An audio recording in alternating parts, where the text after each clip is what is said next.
नमस्कार दोस्तों, स्वागत है आपका आज के मुख्य समाचार में, जिसमें सबसे पहली और बड़ी खबर में आपको बताएंगे कि चीन को कड़ा संदेश। योग दिवस पर आईटीबीपी के जवानों ने गलवान के नज़दीक किया योग। दूसरी बड़ी खबर में जिक्र होगा कि चीन से लगी पूर्वी सीमा पर दहाड़ेगा राफेल। हाशिमारा में 101 स्क्वाड्रन की तैनाती होगी जल्द। और तीसरी बड़ी खबर में आपको बताएंगे कि भाजपा विधायक संगीत सोम बोले कि सपा 22 सीट भी अगर जीत जाए तो छोड़ दूंगा राजनीति। दोस्तों, हर एक खबर की गहराई में आपको ले जाएंगे, लेकिन उससे पहले अगर आपको भी ऐसा लगता है कि यूपी के चुनाव में भाजपा को प्रचंड बहुमत के साथ जीत मिलेगी तो आप अभी इस वीडियो को लाइक कीजिए और इस लाल बटन को दबा के चैनल को फ्री में सब्सक्राइब करके घंटी बजाकर कमेंट में लिखिए जय हिंद। दोस्तों, रुक करते हैं तमाम बड़ी खबरों की तरफ। चीन को कड़ा संदेश। योग दिवस पर आईटीबीपी जवानों ने गलवान के नजदीक किया योग। जी हां दोस्तों, कोरोना प्रोटोकॉल के साथ 7वें अंतर्राष्ट्रीय योग दिवस के अवसर पर भारत तिब्बत सीमा पुलिस के जवानों ने देश के विभिन्न भागों में अपनी तैनाती के स्थानों पर योग अभ्यास किया। हिमालयी उच्च तुंगता के सीमावर्ती इलाकों में स्थित बल की अग्रिम चौकियों पर भी जवानों ने उत्साहपूर्वक योग अभ्यास किया। लद्दाख, उत्तराखंड, हिमाचल प्रदेश, सिक्किम व अरुणाचल प्रदेश में स्थित बल की वाहिनियों के जवानों, महिला कार्मिकों और उनके परिवारों द्वारा संयुक्त रूप से योग अभ्यास में हिस्सा लिया गया। बल के लगभग 50,000 से ज्यादा जवानों ने तैनाती स्थलों पर योग अभ्यास में हिस्सा लिया, जिसमें लद्दाख क्षेत्र के ऐसे स्थान भी शामिल हैं। लद्दाख में 19,000 फीट की ऊंचाई और माइनस तापमान में आईटीबीपी के जवानों ने योग अभ्यास किया। इसके अलावा अरुणाचल प्रदेश के बीहड़ वर्षा जंगलों और नदी तटों पर भी योग अभ्यास किया गया। कोरोना संक्रमण के कारण इस वर्ष अंतर्राष्ट्रीय योग दिवस को सार्वजनिक स्थलों पर नहीं मनाया गया। अरुणाचल प्रदेश में बल के पशु परिवहन स्कूल लोहितपुर में अश्वों के साथ भी योग कार्यक्रम आयोजित हुआ। साथ ही छत्तीसगढ़ के नक्सल प्रभावित इलाकों में भी जवानों ने उत्साहपूर्वक योग अभ्यास किया। रुख करते हैं अगली खबर की तरफ। चीन से लगी पूर्वी सीमा पर दहाड़ेगा राफेल। हाशिमारा में 101 स्क्वाड्रन की तैनाती जल्द। जी हां दोस्तों, चीन की किसी भी गुस्ताखी का मुंहतोड़ जवाब देने के लिए भारत ने ड्रैगन के साथ लगी पूर्वी सीमा पर राफेल लड़ाकू विमानों को तैनात करने का फैसला किया है। पश्चिम बंगाल स्थित हाशिमारा एयरबेस पर राफेल विमानों की औपचारिक तैनाती से पहले भारतीय वायुसेना ने दूसरी स्क्वाड्रन तैयार कर ली है, जिसे नाम दिया गया है 101 फॉल्कन्स ऑफ छंब एंड अखनूर। इस स्क्वाड्रन के तहत राफेल लड़ाकू विमानों को चीन के साथ लगी पूर्वी सीमा पर तैनात किया जाएगा। टाइम्स ऑफ इंडिया ने सूत्रों के हवाले से खबर दी है कि अंबाला में राफेल की पहली स्क्वाड्रन 17 गोल्डन एरोज 18 लड़ाकू विमानों के साथ पूरी तरह सक्रिय और तैयार है। 101 स्क्वाड्रन में अभी 5 राफेल लड़ाकू विमान हैं जो हाल ही में फ्रांस से भारत आए हैं। फ्रांस के साथ 36 राफेल लड़ाकू विमानों के सौदे के बाकी बचे विमानों के अगले साल अप्रैल तक आने की उम्मीद है। सितंबर 2016 में भारत सरकार ने फ्रांस के साथ 36 2 इंजन वाले राफेल लड़ाकू विमानों का सौदा 59,000 करोड़ में किया था। सौदे के तहत भारत को 23 विमान मिल गए हैं, जबकि 13 और मिलने बाकी हैं। एयर चीफ मार्शल आर.के.एस. भदौरिया ने शनिवार को कहा कि भारतीय वायुसेना राफेल विमानों की तैनाती के अपने लक्ष्य पर निश्चित समय सीमा के साथ आगे बढ़ रही है, जो बिल्कुल सटीक है। सूत्रों ने कहा 101 स्क्वाड्रन की औपचारिक सेरेमनी में कोरोना वायरस संक्रमण के चलते देरी हुई है, लेकिन अब 1 महीने के भीतर इस कार्यक्रम को पूरा कर लिया जाएगा। बता दें कि group captain Rohit Kataria 17 squadron के कमांडिंग ऑफिसर हैं, जबकि ग्रुप कैप्टन नीरज झांब जैमी 101 स्क्वाड्रन को लीड कर रहे हैं। भारतीय वायुसेना ने अंबाला और हाशिमारा को 4.5 जनरेशन के राफेल विमानों के लिए मेन ऑपरेटिंग होम बेस के तौर पर चुना है। हालांकि ओमनी रो लड़ाकू विमान राफेल की खासियत ये है कि यह देश के किसी भी हिस्से में ऑपरेशन को अंजाम दे सकता है। राफेल विमानों के लिए दोनों एयरबेस पर हैंगर्स, शेल्टर्स, मेंटेनेंस फैसिलिटी और इंफ्रास्ट्रक्चर तैयार है। हाशिमारा एयरबेस सिक्किम, भूटान और तिब्बत के त्रिकोण पर स्थित है, जिसे 1962 के चीन युद्ध के बाद तूफानी एयरक्राफ्ट के साथ स्थापित किया गया था। असम के तेजपुर और चाबुआ एयरबेस पर रूस निर्मित सुखोई 30 MKI विमानों की तैनाती के साथ पूर्वी सेक्टर के चीन के खिलाफ बंगाल के हाशिमारा में राफेल की तैनाती भारतीय वायुसेना के लिए बेहद महत्वपूर्ण है। 780 से 1650 किलोमीटर रेंज की युद्धक क्षमता से लैस राफेल के पास खतरनाक युद्धक हथियारों, एडवांस्ड एवियोनिक्स, रडार और इलेक्ट्रॉनिक युद्धक प्रणाली है, जो दुश्मन के जैमिंग को जिच्चा दे सकती है और प्रतिकूल परिस्थितियों में भी राफेल अपनी श्रेष्ठता साबित कर सकता है। राफेल विमान 300 किलोमीटर रेंज तक हवा से जमीन पर मार करने की क्षमता वाली स्कैल्प मिसाइल से लैस है। उसके पास हवा से हवा में मार करने वाली मिसाइल भी है, जो 120 से 150 किलोमीटर की दूरी पर स्थित किसी भी टारगेट के धुर्रे उड़ा सकती है। ऐसी क्षमता फिलहाल किसी भी पाकिस्तानी या चीनी जेट के पास नहीं है। भारतीय वायुसेना ने राफेल को और बाहुबली बनाने के लिए हवा से जमीन पर मार करने वाली हैमर मिसाइल का ऑर्डर दिया है। ये डील उस समय हुई थी जब पूर्वी लद्दाख में चीन के साथ सीमा पर तनाव अपने चरम पर था। 20 से 70 किलोमीटर की क्षमता वाली हैमर मिसाइल बंकर, कठोर शेल्टर और दुश्मन के अन्य टारगेट को ध्वस्त करने के लिए डिजाइन की। रुख करते हैं अगली खबर की तरफ। भाजपा विधायक संगीत सोम बोले, सपा 22 सीट भी जीती तो छोड़ दूंगा राजनीति। जी हां दोस्तों, उत्तर प्रदेश के मेरठ में भाजपा के फायर ब्रांड नेता व सरधना विधायक संगीत सोम मुजफ्फरनगर दंगे पर विवादित बयान देकर फिर चर्चा में आ गए हैं। एक शिलान्यास कार्यक्रम में उन्होंने प्रदेश के पूर्व मुख्यमंत्री अखिलेश यादव पर निशाना साधा। उन्होंने कहा कि सपा विधानसभा चुनाव में 22 सीट भी जीत गई तो वह राजनीति छोड़ देंगे। रविवार को वह केंद्रीय मंत्री व मुजफ्फरनगर सांसद संजीव बालियान के साथ भगवानपुर गांव में सड़कों के शिलान्यास कार्यक्रम में मौजूद रहे। उन्होंने भगवानपुर के ग्रामीणों से कहा कि यहां की जनता 25 साल तक उन्हें विधानसभा भेजेगी। जनता ने विश्वास जताते हुए केंद्रीय मंत्री संजीव बालियान को दूसरी बार सांसद बनाया है। उन्होंने कहा कि अखिलेश यादव, आप आरई से कटवाने की बात कर रहे हो, आपकी औकात नहीं है, आप अभी ट्विटर पर ही ट्वीट कर रहे हो। आगे कहा कि 5 साल में कभी लखनऊ से निकले नहीं हो। भाजपा के कई विधायक व कार्यकर्ता कोरोना महामारी की चपेट में आकर जान गंवा चुके हैं। सपा का कोई कार्यकर्ता बाहर नहीं निकला। संगीत सोम ने कहा कि सपा सरकार के पूर्व मुख्यमंत्री 25 साल सपने मत देखो, 25 साल के लिए सो जाओ। उत्तर प्रदेश की जनता आपको 25 साल देखना नहीं चाहती, क्योंकि आपने जो 5 साल में किया है वह जनता को सब पता है। उन्होंने अखिलेश यादव पर आरोप लगाते हुए मुजफ्फरनगर दंगे को लेकर विवादित बयान दिया। उन्होंने कहा कि पूर्व मुख्यमंत्री ने मुझे और सांसद संजीव बालियान को जेल भेजने की तैयारी की। सपा सरकार अब यूपी में 22 सीट भी हासिल नहीं कर सकती। रुख करते हैं अगली खबर की तरफ। एक मंच पर होंगे भारत, चीन और पाकिस्तान की इस करतूत से पिछली बार डोभाल ने किया था बैठक का वॉकआउट। जी हां दोस्तों, दुशांबे में इस हफ्ते होने वाली शंघाई सहयोग संगठन की बैठक में अफगानिस्तान का मुद्दा छाया रहेगा।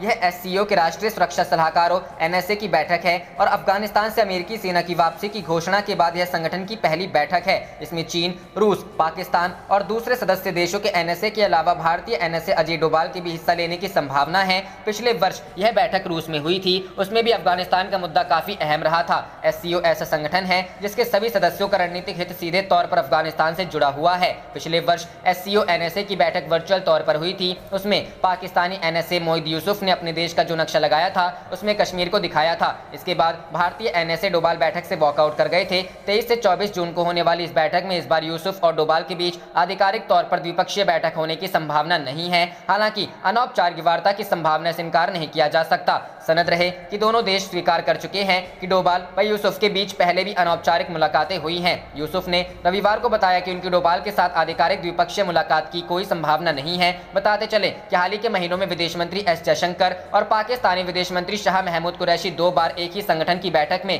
साथ साथ हिस्सा लेने के बावजूद आपस में नहीं मिले। सूत्रों के मुताबिक एससीओ के सभी सदस्य अफगानिस्तान के निकटतम या दुरुस्त पड़ोसी हैं और वहां के हालात इनके हितों को सीधे प्रभावित करते हैं। अमेरिकी सेना की वापसी की घोषणा के बाद अफगानिस्तान में हिंसक घटनाओं की बाढ़ आ गई है, जिससे भारत चिंतित है। जिस तरह पाकिस्तान समर्थित तालिबान अधिकांश क्षेत्रों में हिंसक वारदातों को अंजाम दे रहा है, उससे भारत की चिंता और बढ़ी है। अफगानिस्तान सरकार ने भी इन हिंसक वारदातों में पाकिस्तान का हाथ होने का आरोप लगाया है। भारत इस बैठक में विदेशी ताकतों की शह पर बढ़ाई जा रही हिंसा का मुद्दा पुरजोर तरीके से उठा सकता है। एससीओ की पूर्व की बैठकों में भी भारत यह मुद्दा उठाता रहा है, लेकिन इस बारे में एससीओ का रुख पूरी तरह से चीन और रूस तय करेंगे। दोनों अभी बीच का रास्ता अपना रहे हैं। रूस और चीन अफगानिस्तान में हिंसा बढ़ाने से चिंतित तो हैं, लेकिन इसके पीछे पाकिस्तान के हाथ को स्वीकार नहीं कर रहे हैं। दुनिया के दूसरे देश भी इस बार अफगानिस्तान के हालात के कारण एससीओ एनएसए बैठक में खास रुचि ले रहे हैं। रुख करते हैं अगली खबर की तरफ। जब कोविड आया तब कोई मुल्क तैयार नहीं था, उस वक्त योग ही आंतरिक शक्ति का स्रोत बना।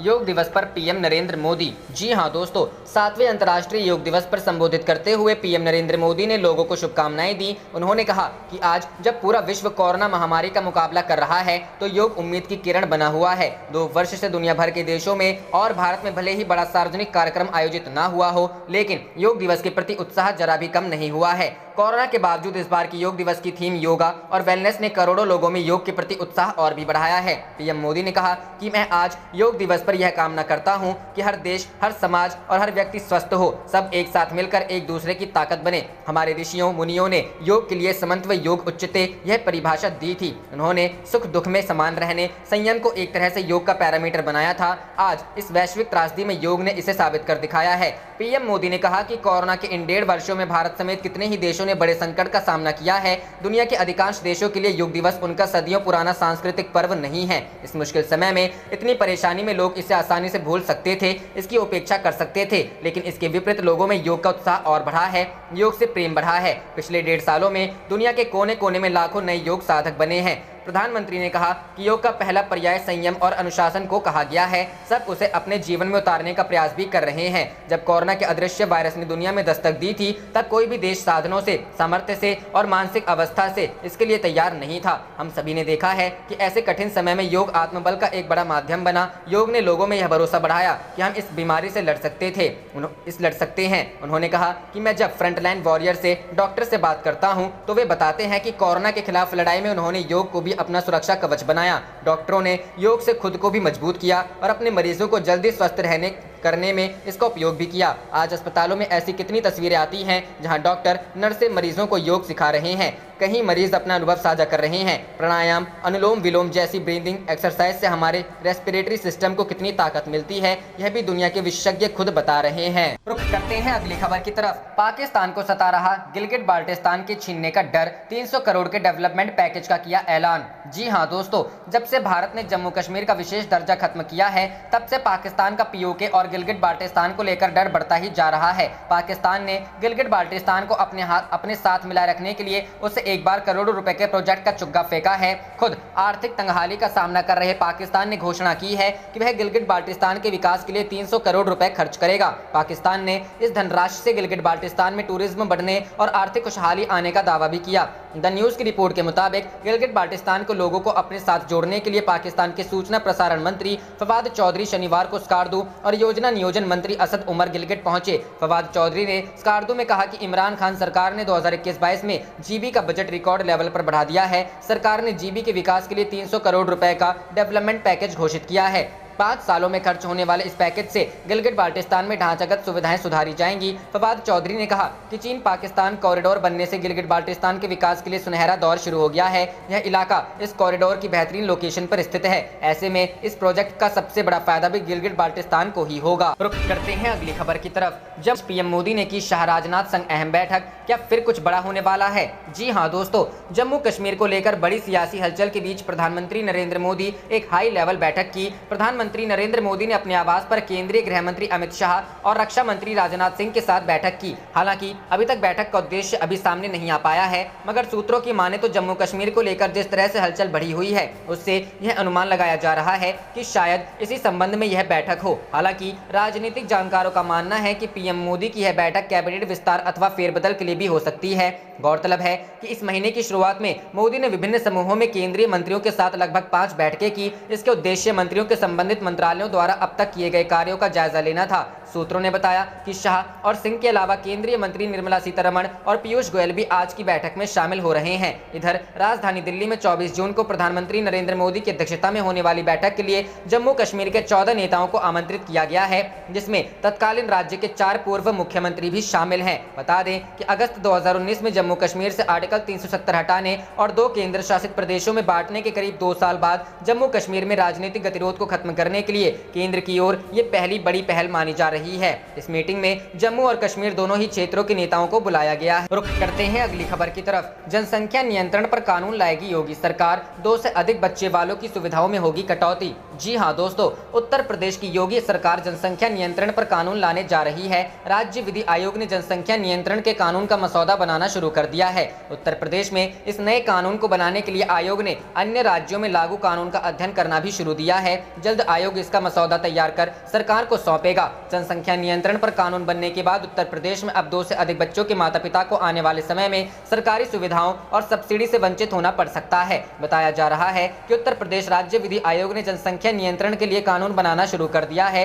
माना जा रहा है कि विधि आयोग अगले 2 महीने में अपनी रिपोर्ट राज्य सरकार को सौंप देगा। आयोग ने मध्य प्रदेश, राजस्थान समेत अन्य राज्यों में लागू कानूनों को अध्ययन करना शुरू कर दिया है। मिल रही जानकारी के अनुसार इस नए कानून से 2 से अधिक बच्चे के माता पिता को सरकारी सुविधाओं या मिलने वाली सब्सिडी में कटौती पर विचार किया जा रहा है। आयोग बढ़ती जनसंख्या से पैदा हो रही बेरोजगारी व सरकारी योजनाओं का लाभ मिलने में आ रही समस्याओं का भी अध्ययन कर रहा है, ताकि कानून बनाकर सख्ती भी की जाए और लोगों को जागरूक भी किया जाए। राज्य विधि आयोग के अध्यक्ष आदित्यनाथ मित्तल की माने तो बढ़ती जनसंख्या से समस्याएं पैदा हो रही है। जो लोग जनसंख्या नियंत्रण कर सहयोग दे रहे हैं उन्हें सरकारी सुविधाओं का लाभ मिलता रहना चाहिए, लेकिन जो लोग उनका पालन नहीं कर रहे, जो इन सुविधाओं का लाभ नहीं लेना चाहते, वह स्वतंत्र हैं। जनसंख्या नियंत्रण परिवार नियोजन से अलग है, यह किसी धर्म विशेष या मानवाधिकारों के खिलाफ नहीं है। इस कानून से बस कोशिश है कि सरकारी संसाधन और सुविधाएं उन लोगों को जरूर उपलब्ध हो जो जनसंख्या नियंत्रण में मदद कर रहे हैं, योगदान दे रहे हैं। राज्य विधि आयोग कई बिंदुओं पर विचार कर इस कानून का मसौदा तैयार कर रहा है। मसौदा तैयार होने के बाद राज्य सरकार को सौंपा जाएगा। गौरतलब है कि असम के मुख्यमंत्री डॉक्टर हेमंत बिस्वा शर्मा ने गुरुवार को ही राज्य के अल्पसंख्यक मुस्लिम लोगों से जनसंख्या नियंत्रण के लिए एक अच्छे परिवार नियोजित नीति अपनाने की अपील की। उन्होंने कहा कि जनसंख्या हर सामाजिक संकट की मूल जड़ है और यदि हम इसे नियंत्रित कर ले तो सामाजिक बुराई अपने आप कम हो जाएगी। रुख करते हैं अगली खबर की तरफ। अंतर्राष्ट्रीय योग दिवस पर आज एक कार्यक्रम को संबोधित करेंगे पीएम मोदी। जी हां दोस्तों, आयुष मंत्रालय जो कि अंतर्राष्ट्रीय योग दिवस के लिए नोडल मंत्रालय है, ने एक बयान में कहा है कि कोविड-19 महामारी और सामूहिक गतिविधियों पर परिणामी प्रतिबंधों के मद्देनजर दिन का प्रमुख कार्यक्रम एक टेलीविजन पर होगा। मंत्रालय ने एक बयान में कहा कि सोमवार को सभी दूरदर्शन चैनलों पर सुबह 6:30 बजे शुरू होने वाले इस कार्यक्रम में आयुष राज्य मंत्री किरेन रिजिजू का संबोधन और मोरारजी देसाई राष्ट्रीय योग संस्थान द्वारा एक लाइव योग प्रदर्शन भी शामिल होगा। गौरतलब है कि 21 जून 2015 को पहली बार अंतर्राष्ट्रीय योग दिवस मनाया गया था। उसके बाद से हर साल 21 जून को विश्व योग दिवस मनाया जा रहा है। इसका उद्देश्य योग के माध्यम से लोगों को अपना स्वास्थ्य ठीक रखने के लिए प्रेरित करना है। रुख करते हैं अगली खबर की तरफ। जम्मू कश्मीर में चल रही पॉलिटिकल प्रोसेस में शामिल है एनएसए अजित डोभाल। अनुच्छेद 370 हटने के बाद निभाई अहम भूमिका। जी हां दोस्तों, राष्ट्रीय सुरक्षा सलाहकार अजित डोभाल ने केंद्र शासित प्रदेश जम्मू कश्मीर में अनुच्छेद 370 के हटाए जाने के बाद सुरक्षा स्थिति को संभालने में अहम भूमिका निभाई है। अब बताया जा रहा है कि केंद्र शासित प्रदेश में चल रही राजनीतिक प्रक्रिया के पीछे एनएसए अजित डोभाल काम कर रहे हैं। प्रधानमंत्री के साथ 24 जून को जम्मू कश्मीर के सभी राजनीतिक दलों की बैठक विधानसभा चुनाव कराने समेत केंद्र की राजनीतिक प्रक्रियाओं को मजबूत करने की पहल का हिस्सा है। जम्मू कश्मीर के 14 राजनीतिक दलों को यह न्योता भेजा गया है। समाचार एजेंसी एएनआई ने सूत्रों के हवाले से कहा कि एनएसए इस राजनीतिक प्रक्रिया को केंद्र शासित प्रदेश में आगे बढ़ाने के लिए काम कर रहा है। अगस्त 2019 से पहले जम्मू कश्मीर एक राज्य हुआ करता था, लेकिन अनुच्छेद 370 हटने के बाद इसे 2 केंद्र शासित प्रदेशों में बांट दिया गया है। उन्होंने कहा कि एनएसए जमीनी स्थिति जानने के लिए विभिन्न स्तरों पर जूनियर स्तर के नेतृत्व के साथ बैठकें भी कर रहे हैं। अनुच्छेद 370 हटाए जाने के बाद एनएसए ने कई दिनों तक राज्य में डेरा डाल रखा था और वहां के लोगों से ऐसे समय में मुलाकात की थी जब यह महसूस किया जा रहा था कि केंद्रीय निर्णय पर कड़ी प्रतिक्रिया होगी। हाल ही के दिनों में भी वह नियंत्रण रेखा पर भारत और पाकिस्तान की सेनाओं के बीच संघर्ष विराम समझौतों के पालन को सुनिश्चित करने की प्रक्रिया में शामिल रहे हैं। सीमा पर दोनों ओर से बंदूकें भी 110 दिनों से अधिक समय से खामोश हैं। सेना प्रमुख जनरल मनोज मुकुंद नरवणे भी नियमित रूप से जमीनी स्थिति की समीक्षा कर रहे हैं और स्थिति को नियंत्रण में रख रहे हैं। अधिकारियों के मुताबिक पीएम मोदी की अध्यक्षता में होने वाली बैठक में केंद्रीय गृह सचिव अजय भल्ला ने 14 नेताओं को आमंत्रित करने के लिए उनसे संपर्क किया। आमंत्रित लोगों में 4 पूर्व मुख्यमंत्री, नेशनल कॉन्फ्रेंस के फारूक अब्दुल्ला और उनके बेटे उमर अब्दुल्ला, कांग्रेस के वरिष्ठ नेता गुलाम नबी आजाद और पीडीपी प्रमुख महबूबा मुफ्ती शामिल हैं। पूर्ववर्ती राज्य के 4 पूर्व उप मुख्यमंत्रियों, कांग्रेस नेता ताराचंद, पीपुल्स कॉन्फ्रेंस के नेता मुजफ्फर हुसैन बेग और बीजेपी नेता निर्मल सिंह और कविंदर गुप्ता को भी बैठक में आमंत्रित किया गया है। इसके अलावा माकपा नेता मोहम्मद यूसुफ तारिगामी, जम्मू कश्मीर अपनी पार्टी के प्रमुख अल्ताफ बुखारी, पीपुल्स कॉन्फ्रेंस के सज्जाद लोन, जम्मू कश्मीर कांग्रेस के प्रमुख जीए मीर, बीजेपी के रविंदर रैना और पैंथर्स पार्टी के नेता भीम सिंह को भी बैठक के लिए आमंत्रित किया। रुख करते हैं अगली खबर की तरफ। चीन विवाद के बीच पीएम मोदी के मेक इन इंडिया ने रक्षा क्षेत्र को बनाया आत्मनिर्भर। जी हां दोस्तों, चीन के साथ पिछले 13 महीनों से भारत का एलएसी को लेकर विवाद चल रहा है, लेकिन इतने महीनों में प्रधानमंत्री नरेंद्र मोदी के मेक इन इंडिया अभियान को काफी बढ़ावा मिला है। रक्षा क्षेत्र में आत्मनिर्भर बनने के लिए भारत ने कई बड़े फैसले लिए हैं। हाल ही में रक्षा मंत्रालय ने 108 प्रोडक्ट्स को विदेशों से इंपोर्ट करने पर रोक लगा दी है। इन प्रोडक्ट्स में साधारण पार्ट्स के अलावा हाई टेक्निक वेपन सिस्टम भी शामिल हैं। इन सभी प्रोडक्ट्स का मेक इन इंडिया के तहत निर्माण किया जाएगा। भारत अब प्रोडक्ट्स पर विदेशी निर्भरता को कम करने के साथ एक्सपोर्ट के लिए खुद को तैयार कर रहा है। इसी दिशा में आगे कदम बढ़ाते हुए रक्षा मंत्रालय ने 108 वस्तुओं का विदेशों से आयात करने पर रोक लगा दी है। केंद्रीय रक्षा मंत्री राजनाथ सिंह ने सैन्य मामलों के विभाग के प्रस्ताव को मंजूरी दे दी है। अब सूची में दर्ज सभी 108 प्रोडक्ट्स की खरीदी स्वदेशी स्रोतों से ही की जाएगी। रुख करते हैं अगली खबर की तरफ। चीन के साथ सबसे बड़ी गद्दारी, खुफिया विभाग की प्रमुख अमेरिकी देखकर फरार, बाइडेन को सौंपे खुफिया दस्तावेज। जी हां दोस्तों, चीन की कम्युनिस्ट पार्टी के इतिहास में सबसे बड़ी गद्दारी की गई है और शी जिनपिंग की एक मंत्री के बारे में दावा किया गया है कि उन्होंने अमेरिका भागकर कोरोना वायरस से जुड़े कई अहम और खुफिया दस्तावेज जो बाइडेन प्रशासन को सौंप दिया है। चीन से भागकर अमेरिका पहुंचे इस अधिकारी का नाम डोंग जिंगवेई है और वो चीन के राज्य सुरक्षा विभाग के उपमंत्री थे। स्पाई टॉक नाम के एक वेबसाइट ने खुलासा किया है कि डोंग जिंगवेई, जो चीन की एक मंत्री थी, वो फरवरी महीने में चीन से हांगकांग गई थी और फिर अमेरिका फरार हो गई थी, जहां उन्होंने कई खुफिया दस्तावेज अमेरिका के हवाले कर दिया है। स्पाई टॉक ने हाई लेवल सूत्रों के हवाले से रिपोर्ट दी है कि चीन के उपमंत्री डोंग जिंगवेई पहले कोई बहाना बनाकर हांगकांग आ गई थी और फिर वो अपनी बेटी के साथ अमेरिका फरार हो गई थी। उनके पास वुहान लैब को लेकर कई खुफिया दस्तावेज थे जिसे उन्होंने अमेरिका पहुंचकर जो बाइडेन प्रशासन को सौंप दिया है। रिपोर्ट में कहा गया है कि ये वाकया इस साल फरवरी महीने का है और उसके बाद से ही अमेरिका ने चीन पर कोरोना वायरस के प्रयोगशाला में बनाने को लेकर दबाव बनाना शुरू कर दिया था। स्पाई टॉक ने अपनी रिपोर्ट में कहा है कि चीन की कम्युनिस्ट मीडिया लगातार इस खबर को एक अफवाह बताने में लगा हुआ है और इसके लिए ट्विटर पर चीन की मीडिया प्रोपेगेंडा फैलाने में लगा हुआ है। स्पाई टॉक अमेरिका में डिफेंस सेक्टर, इंटेलिजेंस सेक्टर और विदेश नीति की रिपोर्टिंग करता है और पहले भी कई बड़ी स्टोरी को ब्रेक कर चुका है और स्पाई टॉक ने ही चीन के उप मंत्री के अमेरिका भागने को लेकर सनसनीखेज दावा किया। आप देख रहे थे आपका अपना चैनल जय हिंद जय भारत।